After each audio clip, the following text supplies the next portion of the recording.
সোনা দেবী দিশো তোমাকে মই হিত পদে স্বামীৰ ৰূপে বৰণ কৰা এই জলন্ধৰ অন্যথা বলপুৰ সৌভাগ্যই জলন্ধৰকে দিছে দৰ্শন হে দেবী তোমালোকৰ স্থান নহয় ভুজাংগাসনত নহয় সেই শ্মশানৰ মাজত তোমালোকৰ স্থান মাথো এই জলন্ধৰৰে হৃদয়ত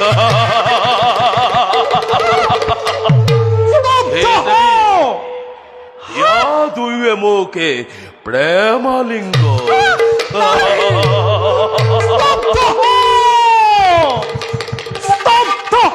দুৰ্মতি কোনমুখে এনে বাক্য কৰিছ উচ্চাৰণ অন্যথা আমাৰ হাতে তোৰ মিলিব মৰণ আমাৰ হাতে তোৰ মিলিব মৰণ জলন্ধৰৰ সমে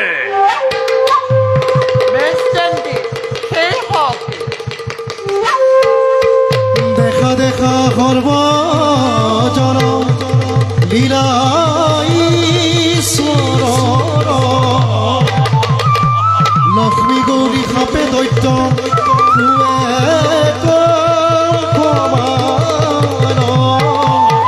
লক্ষ্মী গৌৰী সাপে দৈত্য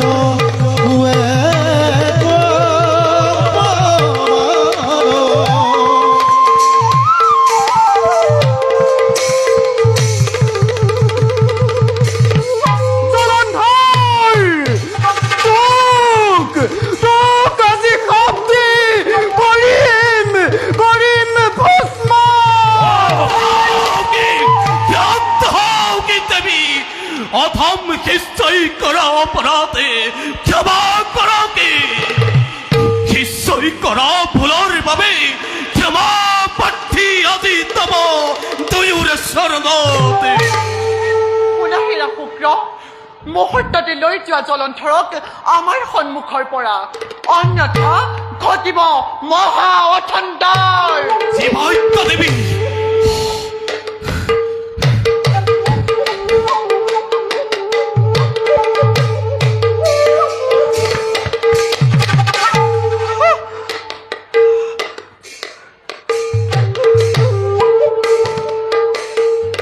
দেৱী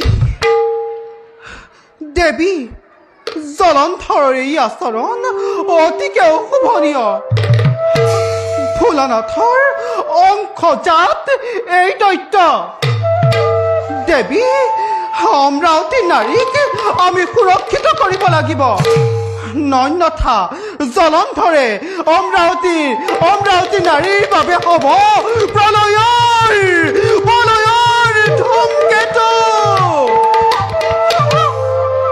বলক দেৱী জলন্ধৰে অথন্তৰ ঘটোৱা আগতে অমৰাৱতী নাৰীক আমি কৰোগৈ সুৰক্ষিত বলক দেৱী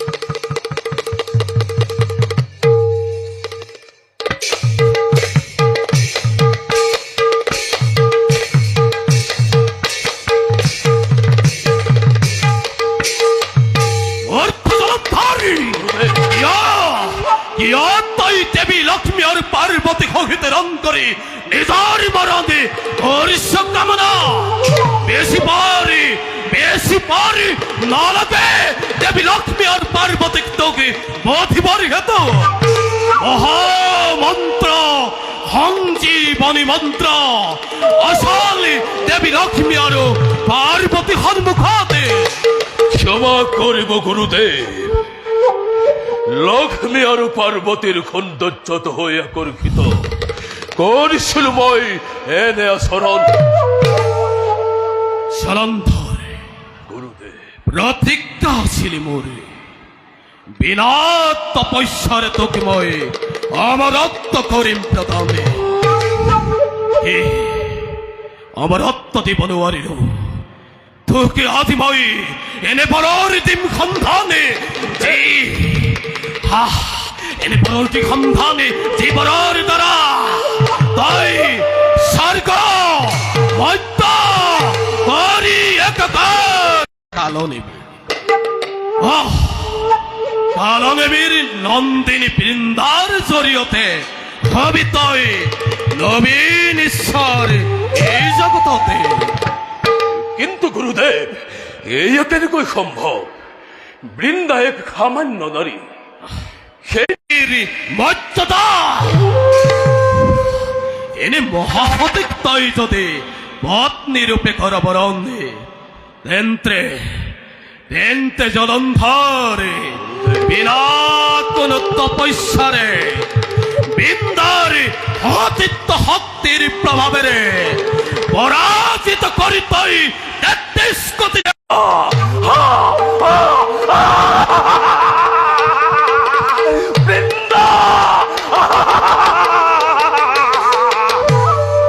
বৃন্দাৰ হাতত যদি মোৰ জীৱন হয় ৰক্ষিত তেন্তে গুৰুদেৱ এই বিবাহত নাই মোৰ কোনো আপত্তি। উত্তম জলন্ধর হকি আজি মই তোমার সিদ্ধান্ত এবে যা জলন্ধর কালান্দেমীর কাহে বিবাহর প্রস্তাব লৈ যথা সময়তে মই বিবাহ কাৰ্যতে হম উপস্থিত। ভাল গুৰুদেৱ বৃন্দা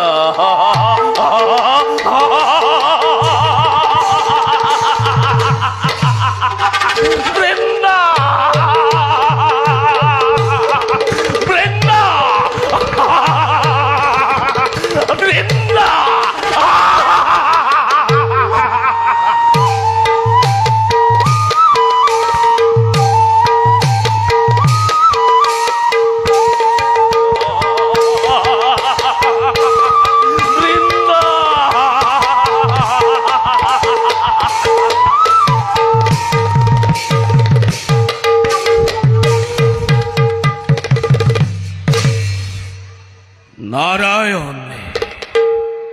নাৰায়ণে বৃন্দাকে মহাসতী হবলৈ দিয়া আশীৰ্বাদে দেৱতাৰ বাবে হব অভিশাপ।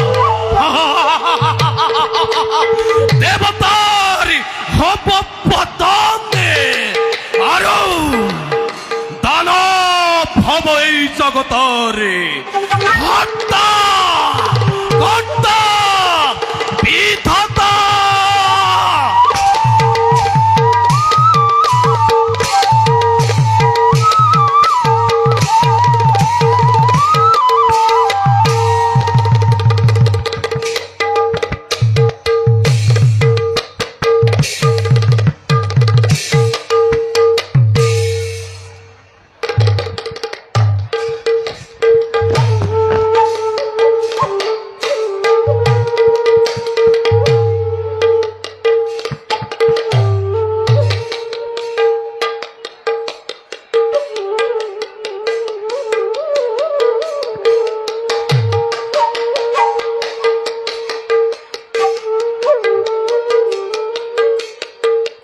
তুমি সুন্দৰী কিবা হেতু এই অৰণ্যৰ মাজত অকলশৰে কৰিছা বিচৰণ? কালনেমী নন্দিনী মই নাম মোৰ বৃন্দা। হে বীৰবৰ, নিশ্চয় হোৱা তুমি মহাদেৱৰ অনুচৰ। দিবানে তোমাৰ পৰিচয়? শুনা দেৱী, নহও মই মহাদেৱৰ অনুচৰ, এই মহাদেৱহে হয় মোৰ অনুচৰ। এয়া তোমাৰ অহংকাৰ বীৰবৰ। দেৱী, অহংকাৰ অভিমানৰ কথা কৰা পৰিহাৰ। গুৰুদেৱ শুক্ৰাচাৰ্যৰ আদেশে আহিছো মই তোমাকে বিবাহ কৰাবৰ বাবে। শুক্ৰাচাৰ্যৰ শিষ্য যেতিয়া নিশ্চয় তুমি দৈত্য, সেয়ে বুলিছা দাম্ভিক বচন। শুনা বীৰবৰ, তোমাৰ দৰে দাম্ভিক পুৰুষক কদাপি নকৰো মই স্বামী বৰণ। দেৱী, দিছো তোমাক মই হিত উপদেশ, গ্ৰহণ কৰা তুমি মোৰ বিবাহ প্ৰস্তাৱ, অন্যথা বলেন তোমাকে মই কৰিম হস্তগত। পুৰুষই নাৰীৰ ওপৰত বল প্ৰয়োগ কৰিবা, কিন্তু নাভাবিবা বীৰবৰ, মোক পৰাজিত কৰা নহয় সহজ। আছে মোৰ শৰীৰতো দানৱৰে ৰক্ত। বলেন নহয়, শান্তভাৱে এই নাৰীক হস্তগত কৰিব লাগিব। ধন্য ধন্য দেৱী, ধন্য তোমাৰ যুক্তিৰে তুমি এই জলন্ধৰৰ দৰে দুৰ্জনকো কৰিলা সহ্য। তোমাৰ যুক্তি, তোমাৰ সান্নিধ্যই মোক তোমাৰ দৰে জীয়াই থাকিবলৈ কৰিছে উৎসাহিত। এয়া কেনে প্ৰবঞ্চনাৰ জাল পেলাইছা দৈত্যৰাজ? প্ৰবঞ্চনাৰ জাল নহয় দেৱী, মোৰ বাবে এই জগতত বহুতো নিৰীহৰ প্ৰাণ গ'ল। পাপী মই, মোৰ পাপ মোচন কৰা দেৱী। বীৰবৰ, নাই মোৰ পাপ মোচন কৰিব পৰা ক্ষমতা। শৰণাগত হোৱা তুমি প্ৰভু নাৰায়ণৰ। নিশ্চয় শৰণাগত হম দেৱী। তুমি হোৱা নাৰায়ণৰ পৰম ভক্ত, সেয়ে তোমাৰ জৰিয়তে হম মই প্ৰভুৰ শৰণাপন্ন। মাথো দেৱী, কৰিছো অনুৰোধ, স্বামীৰ ৰূপে তুমি মোক কৰা বৰণ। সঁচাই হোৱা যদি তুমি প্ৰভুৰ শৰণাপন্ন, নিশ্চয় তোমাকেই মই স্বামী ৰূপে কৰিম বৰণ। নিশ্চয় হম দেৱী, নিশ্চয় হম মই নাৰায়ণৰ শৰণাপন্ন। তেন্তে বীৰবৰ, এই অৰণ্যৰ কিছু নিলগতে আমাৰ বাসস্থান। তাতে গৈ পিতাৰ সহিতে কৰি আলোচনা, আমাৰ বিবাহৰ দিন কৰিম ধাৰ্য। ধন্য দেৱী, বলা এবে যাও আমি তোমাৰ গৃহে।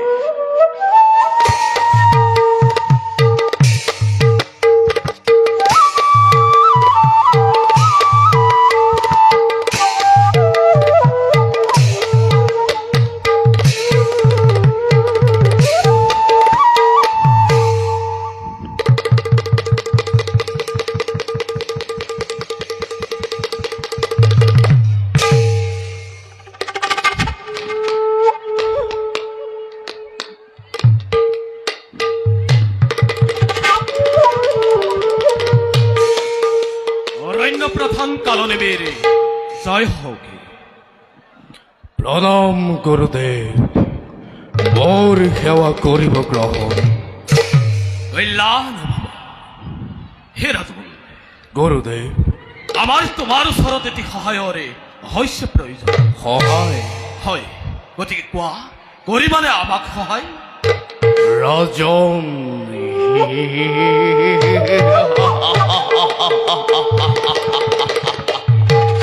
ধন্য গুৰুদেৱ, আজি আপোনাৰ পৰা এনে সম্বোধন পাই ধন্য হল মোৰ জীৱন। কিন্তু গুৰুদেৱ, যি কালনিক আপুনি নিজেই ৰাজপদৰ পৰা কৰিছিল বহিষ্কাৰ, সেই কালনিক আজি ৰাজন বুলি সম্বোধন কৰা কাৰণ? ওৰা কালনেবী, কওক গুৰুদেৱ। তুমি তো জানা নাৰায়ণ দানৱৰ বাবে নহয় হিতাকাংক্ষী। তোমাৰ কন্যা বৃন্দাই নাৰায়ণক আৰাধনা কৰা আৰু তুমি বৃন্দাৰ কাৰ্যত সমৰ্থন কৰা মোৰে নহয় সহ্য। এইবাবে তোমাক মই ৰাজপদৰ পৰা কৰিছিলো বহিষ্কাৰ। কিন্তু গুৰুদেৱ, বৰ্তমান মোৰ কন্যা বৃন্দা নাৰায়ণৰে ভক্ত। জানো কালনেবী, জানো ভালদৰে। বৃন্দাই নাৰায়ণৰ পৰা মহাসতী ৰূপে আশীৰ্বাদ পাইছে আৰু বৃন্দাৰ সেই আশীৰ্বাদেই দানৱৰ উচ্চ শিখৰতে কৰিম প্ৰতিষ্ঠা। গুৰুদেৱ, এইয়া কেনেকৈ সম্ভৱ? শুনা কালনেবী, কওক গুৰুদেৱ। তুমি তো নিশ্চয় জানা জলন্ধৰৰ কথা। জলন্ধৰ অকালদেৱী জলন্ধৰ শিৱৰ অংশে জন্মইত মহাবলৱানে। অন্যহাতে তোমাৰ কন্যা বৃন্দাও মোৰ বিবাহৰ বাবে হৈছে উপযুক্ত। সেয়েহে ইচ্ছা হয় মোৰ তোমাৰ কন্যা বৃন্দা আৰু জলন্ধৰৰ বিবাহ কৰাই এই দানৱ উচ্চ স্থানতে কৰিম প্ৰতিষ্ঠা। আৰু তুমি কৰিবা সহায়, তাৰ বিনিময়ত তোমাক মই পুনৰ এই ৰাজমুখতে কৰিম অৰ্পণ। গুৰুদেৱ, যদি মই অৰণ্যৰ মাজে কৰিছো বসতি, তথাপিতো দানৱ মই, দানৱৰ বিজয়ে মোৰ কাম্য জীৱনৰ উপযুক্ত পাত্ৰৰ হাতত সমৰ্পিলে স্নেহৰ মোৰ তনয়াক ধন্য হব মোৰ জীৱন।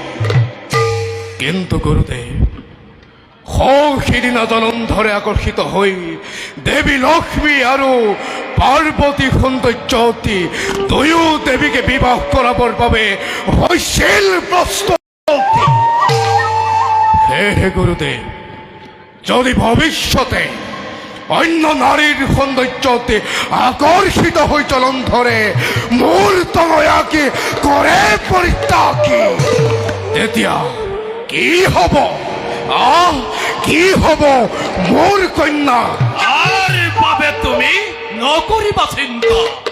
থাকোতে স্বয়ং এই দৈত্যগুৰু শুক্ৰাচাৰ্য নোৱাৰে কদাপি বৃন্দাক জলন্ধৰে কৰিব পৰিত্যাগ। আৰু কৰে যদি জলন্ধৰে বৃন্দাকে অহবত্যা, তেন্তে বিশ্ব বুলি তাকে মই নকৰিম ক্ষমা।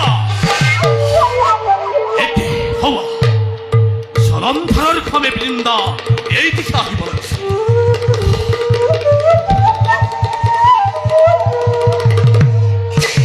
প্ৰণাম পিতা, প্ৰণাম গুৰুদেৱ। দেখাত নিশ্চয় এনেকুৱা লাগিছে মিলন। হয় গুৰুদেৱ, দৰেই সঁচাকৈ অতিকে সুন্দৰী এই বৃন্দা। পিতা, দেখিলা দেখিলা শ্ৰীহৰিৰ মহিমা। শ্ৰীহৰিৰ কৃপাত পালো আজি মই এই বীৰৰ সন্ধান।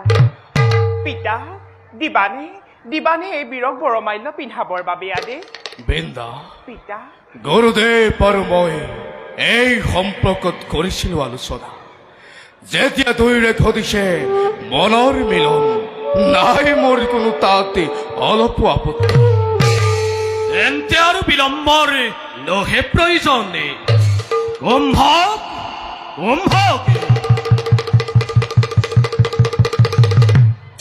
গুৰুদেৱ, লৈ আনা বৰমাল্য। বিবাহ কাৰ্য শিক্ষে কৰ সম্প্ৰদান।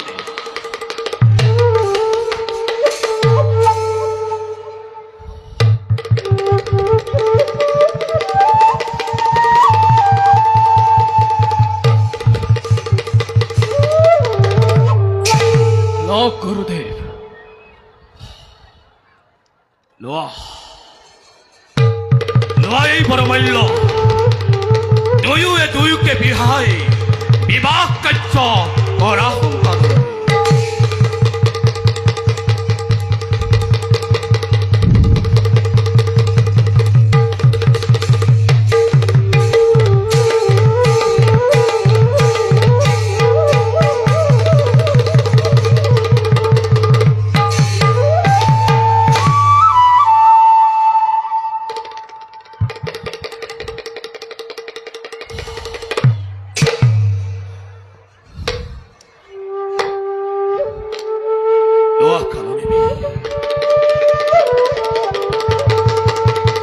যিদৰে তোমাৰ পৰা কাঢ়ি আনিছিলো মই এই ৰাজমুকুতি, ঠিক আজি সেইদৰে তোমাৰ হাতত এই ৰাজমুকুতি মই কৰিলো অৰ্পণ।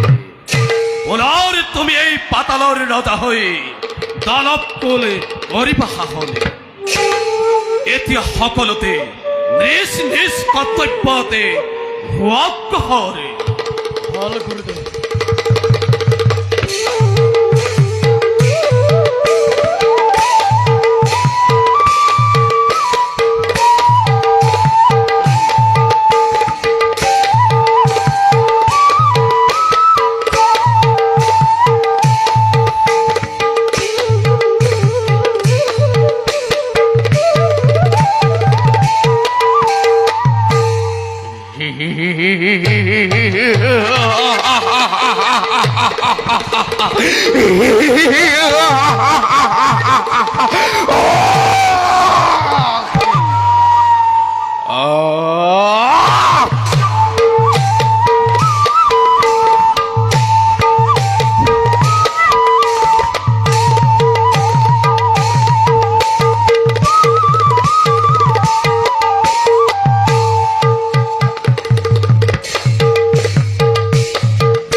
সেনাপতি কুম্ভ দৈত্যৰাজ মহাক্ষতি বিন্দাক পত্নী ৰূপে লাভ কৰি সুৰক্ষিত কৰিলু মই মোৰেই জীবন বৃন্দাৰ সতীত্ব থকালৈকে নহব সহজে মোৰ মৰণ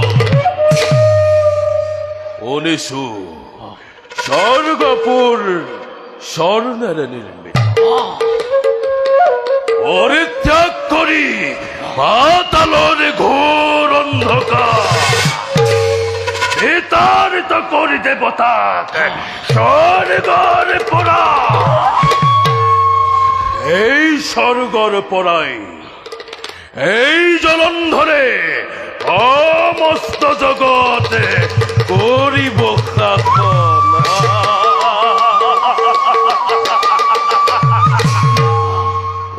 সেনাপতি কুম্ভ দৈত্যরাজ এই নবীন ঈশ্বর জলন্ধরে তোমাক কি বর করিব প্রদান? দৈত্যরাজ অমরাবতী নারীর প্রেম আলিঙ্গন একমাত্র বাঞ্ছা মোর জীবনৰ সেয়ে এই বৰহে মোক হয় অতিকে প্ৰয়োজন। এই বৰকে মোক দৈত্যৰাজ কৰক প্ৰদান। তথাস্তু।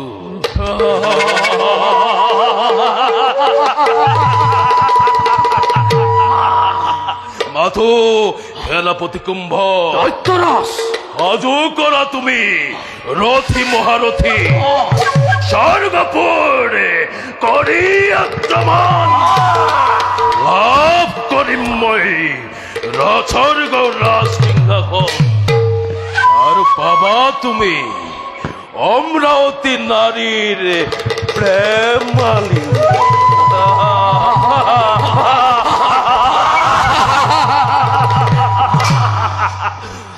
সেনাপতি কুম্ভ দৈত্যরাজ ওলা স্বর্গপুর আমি পারো আক্রমণ। জয় দৈত্যরাজ জলন্ধৰৰ জয় জয় দৈত্যৰাজ জলন্ধৰৰ জয় জয় দৈত্যৰাজ জলন্ধৰৰ জয় জয় জয়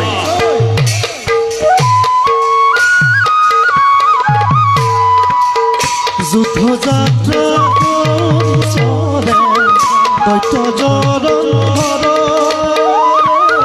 পদভৰে বসুমতী ভূমিকম্প মাৰে পদভৰে বসুমতী ভূমিকম্প মাৰে।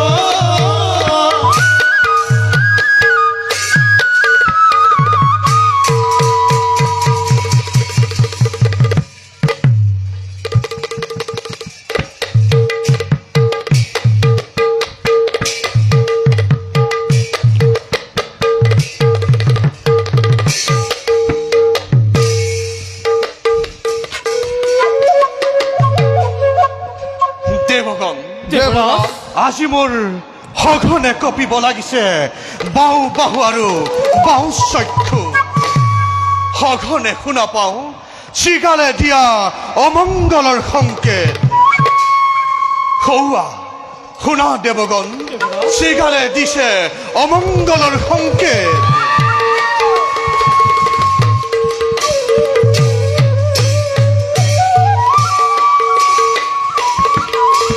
ভাৱ হয় কিবা যেন ঘটিব অথন্তৰেই অমৰাৱতীপুৰত।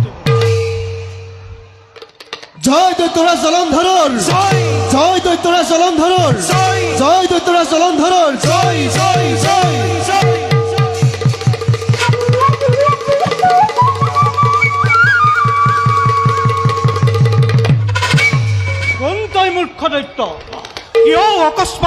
কৰি অমৰাৱতীপুৰত আহ্বান কৰিছ নিজৰে মৃত্যু।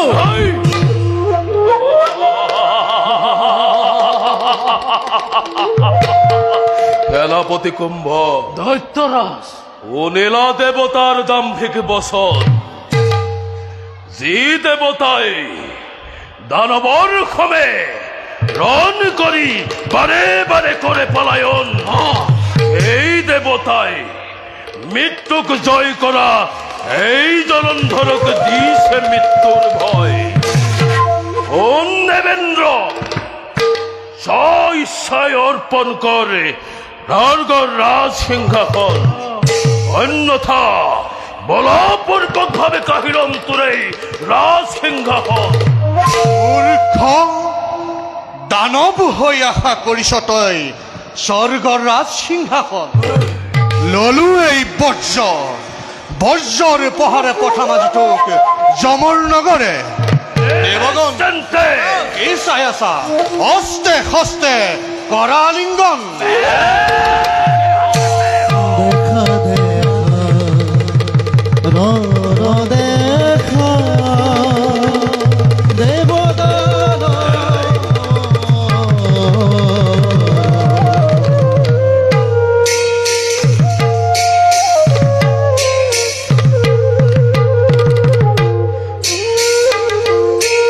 দেখা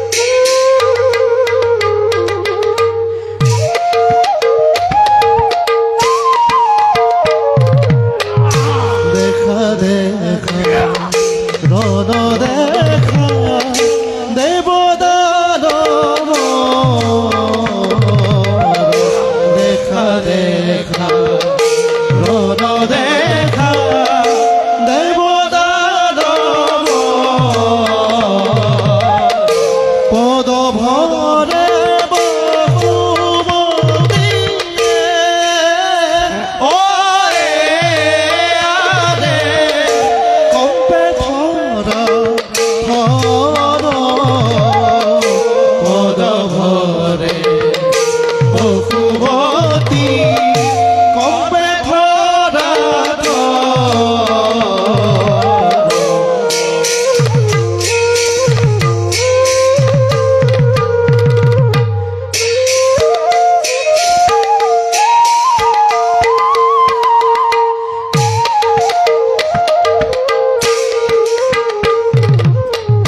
হেন জানি নরলোকে এরিয়ার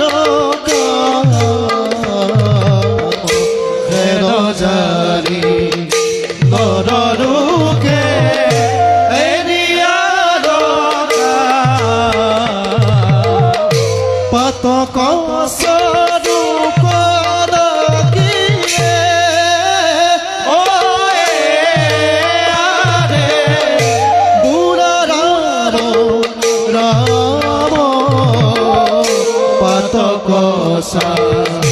রূপদাকি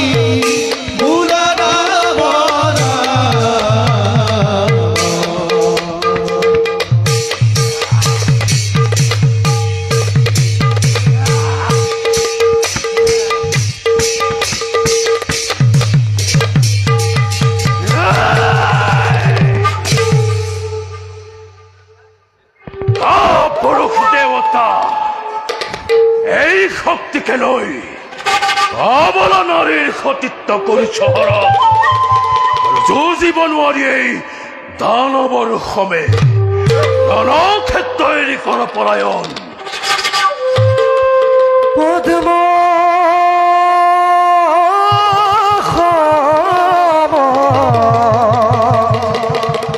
নাভিজার প্রণাম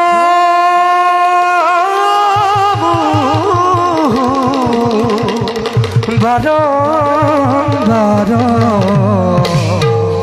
নমো দিব্য পদ্ম মারাধারী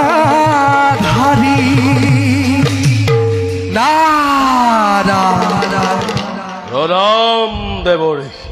বীরবরের জয় হোক, কিন্তু বীরবর দেবর্ষি, দেবহীন দেখুন আজি এই অমরাবতীপুর।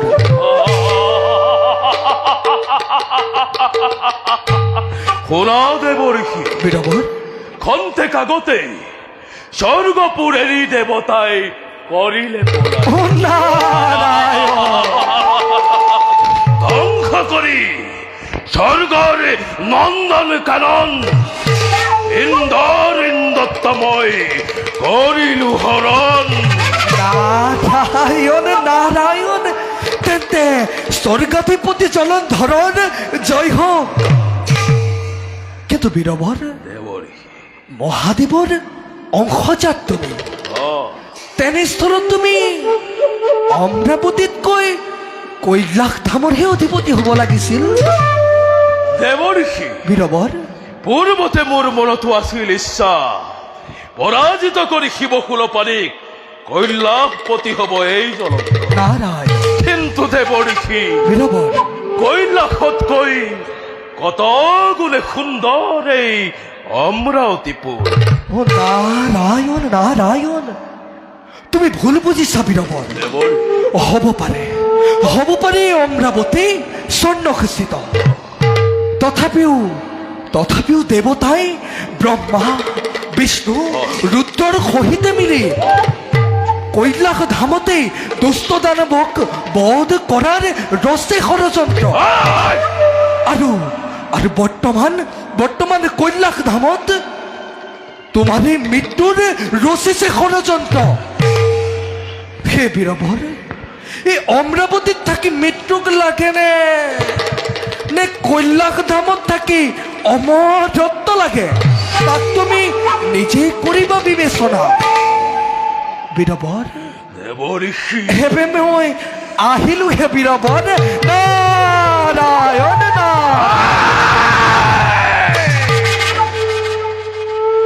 ব্ৰহ্মা বিষ্ণু মহেশ্বৰ আৰু সেই মদমত্ত দেৱতাৰ ইমান সাহস গোপনেই কৈলাশ ধামত ৰচিছে মোৰ এই মৃত্যুৰ ষড়যন্ত্ৰ।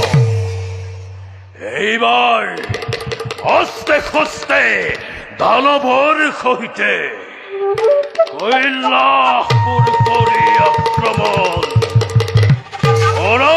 কৰো মই ৰথী মহাৰথী।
হৰ হৰ মহাদেব, হৰ হৰ মহাদেব।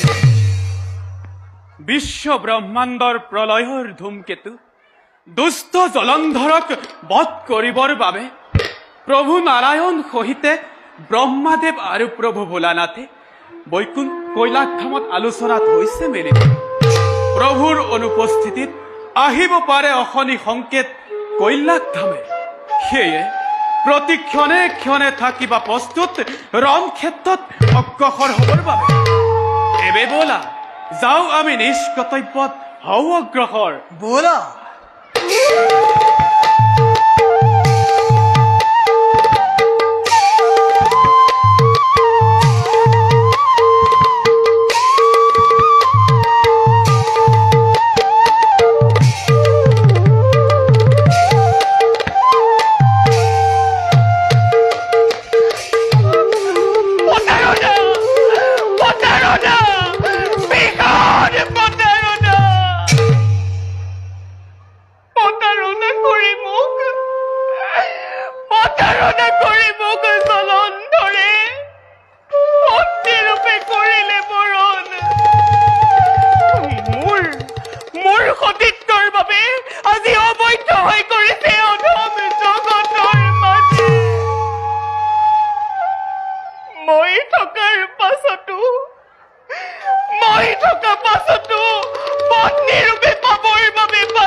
অহংকাৰে মদমত্ত হৈ স্বামী হেৰুৱাই হিতাহিত জ্ঞান। হে প্ৰভু, তুমি কৰা মোক পথ প্ৰদৰ্শন। এও যাওঁ স্বামীৰ সুমতি বিচাৰি প্ৰভুৰ আৰাধনা কৰোঁগৈ।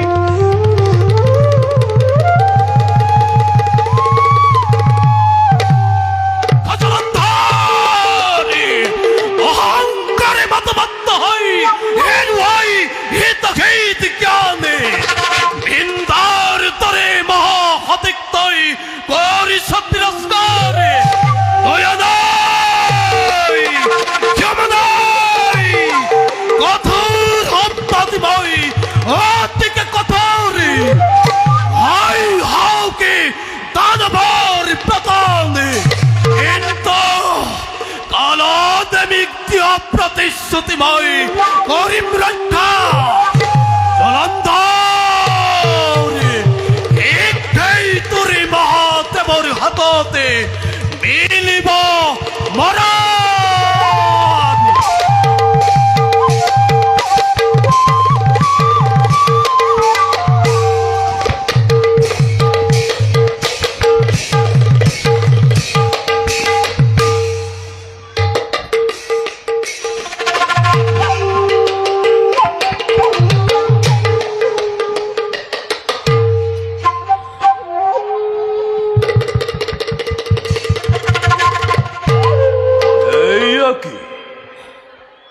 জনশূন্য দেখোন আজি কৈলাশ ধাম।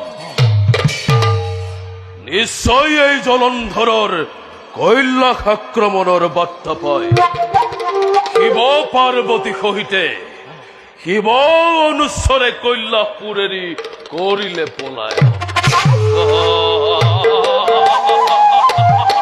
সেনাপতি কুম্ভ বিনা যুদ্ধেই জলন্ধৰ হল আজি কৈলাশপতি।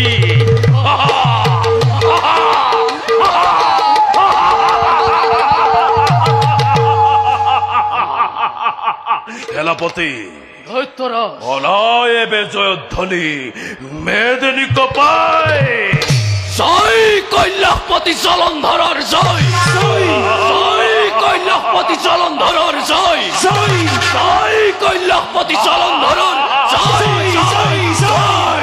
মূৰ্খ জলন্ধৰ, কিয় অকস্মাতে প্ৰৱেশ কৰি কৈলাশপুৰত আহ্বানিছ নিজ মিত্ৰ? কোন মূৰ্খ দিছো তোক ঈদ উপদেশ, এই স্থান কৰ পৰিত্যাগ, অন্যথা মোৰ হাতে তোৰ মিলিব মৰণ। নন্দী এটা সামান্য গরু।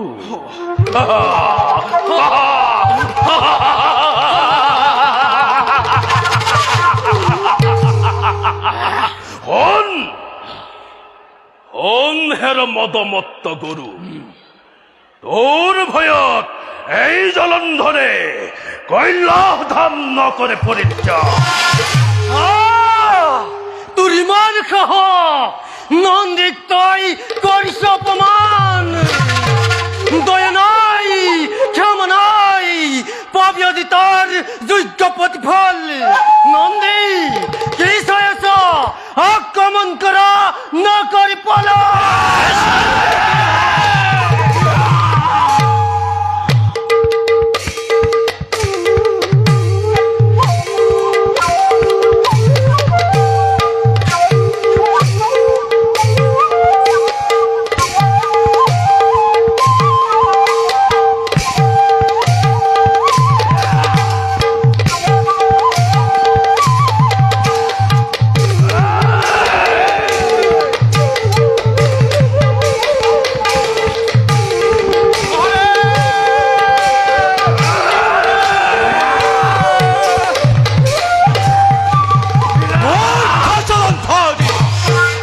অহংকারে মত্ত হই হে জুয়ালিয়া জিতই এই তাহিতি জ্ঞানে শিবাজি ভক্তর পদতে কদি আক্রমণে অপানে কদি সজিতই ঈশ্বরে মিত্রকে হাজু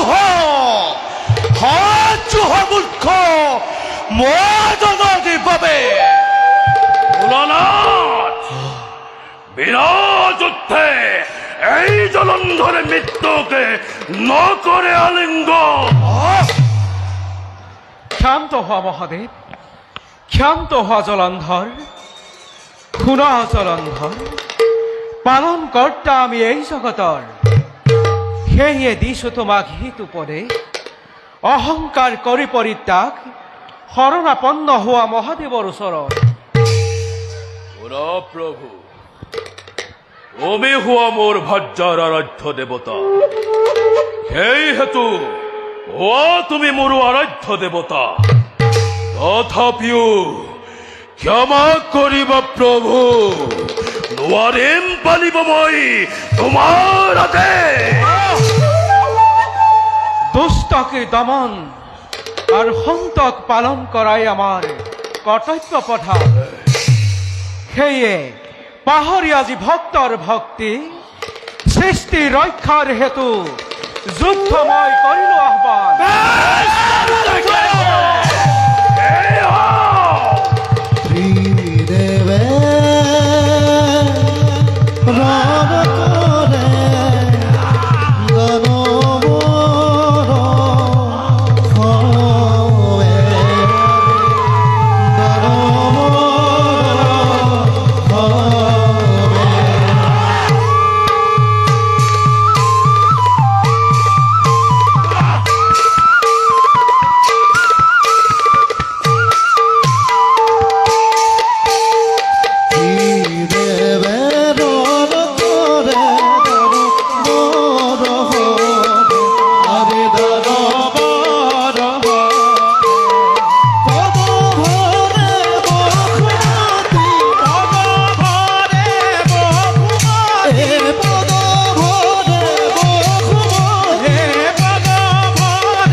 প্ৰভু কমল লোচন নিৰন্তৰ যদি চলি থাকে এনেদৰে মহাদেৱ আৰু জলন্ধৰৰ ৰণ তেন্তে এই বিশ্ব ব্ৰহ্মাণ্ডত হ'ব মহাপ্ৰলয়ৰ সূচনা হে প্ৰভু কিদৰে জগতত শান্তি ধৰ্ম হ'ব প্ৰতিষ্ঠা তাৰ বাবে চিন্তা নকৰিব ব্ৰহ্মদেৱ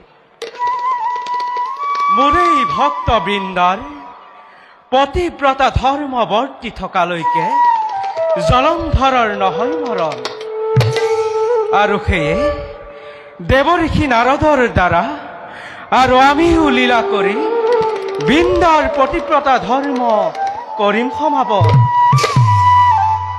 তাৰ পাছতেই মহাদেৱৰ হাতত জলন্ধৰৰ মিলিব মৰণ এবে বলক সকলোতে নিজ কৰ্তব্যত হওঁ অগ্ৰসৰ বলক প্ৰভু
বৃন্দা বৃন্দা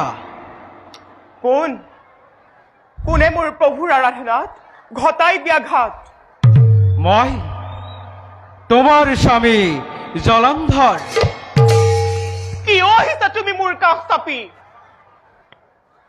মই তোমাৰ লগত বহুতো অন্যায় কৰিলো বৃন্দা তোমাৰ দৰে মহাসতী পত্নী থকাৰ পাছতো ভুল গৈ নাৰীৰ সৌন্দৰ্যত তোমাক মই কৰিছিলো অৱজ্ঞা মোক ক্ষমা কৰা বৃন্দা কৰজোৰে তোমাক কৰিছো অনুৰোধ পুনৰ প্ৰবঞ্চনা জানো স্বামী মই মোৰ সতীত্ব আজীৱন কৰিছো ৰক্ষা যাৰ বাবে হৰ্তা কৰ্তা বিধাতা তুমি আজি এই জগতৰ মাজে মই থকাৰ পাছতো পৰস্ত্ৰীৰ লগত তুমি কৰিছা সম্পৰ্ক স্বামী কদাপিতো নকৰো মই তোমাৰ এনে অনুৰোধ তোমাক বৰমাল্য পিন্ধোৱাৰ দিন ধৰি তোমাকেই মই স্বামী দেৱতা ৰূপে কৰিছো পূজা মই মোৰ ভুলৰ বাবে অনুতপ্ত বৃন্দা মোক ক্ষমা কৰা বৃন্দা মোক ক্ষমা কৰা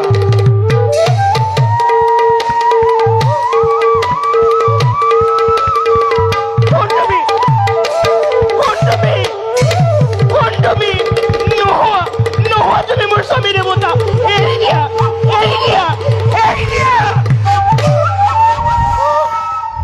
কোন তুমি দিয়া তোমাৰ সত্য পৰিচয় অন্যথা মোৰ সতীত্ব হৰণ কৰাৰ ফল পাবা হাতে হাতে